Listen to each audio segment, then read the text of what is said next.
Earth is not doomed, but it is aging.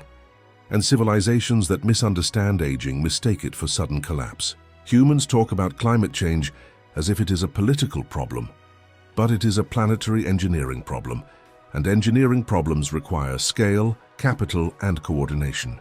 Earth has survived asteroid impacts, supervolcanoes, ice ages, and cosmic radiation.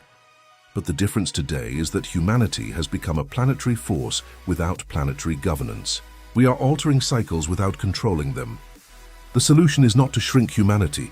Shrinking civilizations historically collapse. The solution is to expand intelligently, while repairing Earth in parallel. Expansion stabilizes civilizations because it creates redundancy, innovation, and economic growth. The Moon is not an escape from Earth.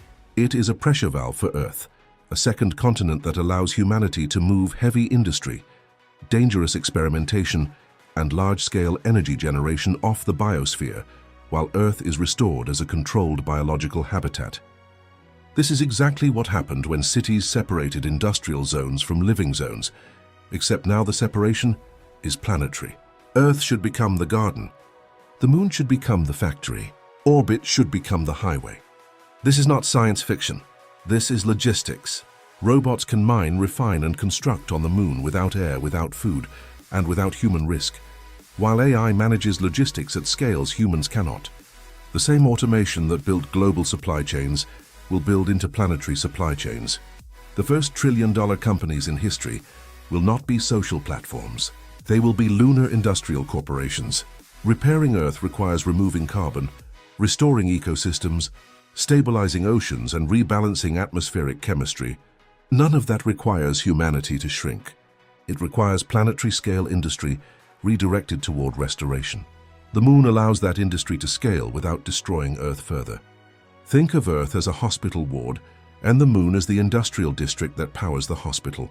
Without the Moon, Earth must carry both living systems and industrial systems, and historically that combination leads to pollution, conflict, and collapse. With the Moon, Earth becomes a protected biosphere with controlled inputs and outputs.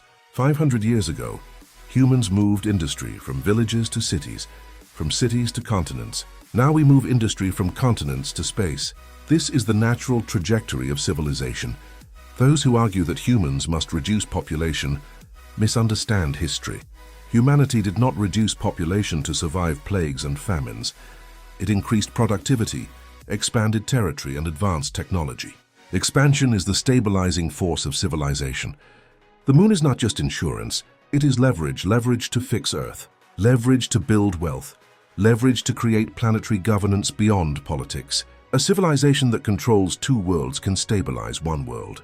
A civilization trapped on one world cannot escape systemic risk. The future is not Earth versus Moon. It is Earth and Moon as a coupled system, a dual-planet civilization engine that transforms humanity from a fragile single-planet species into a resilient interplanetary species.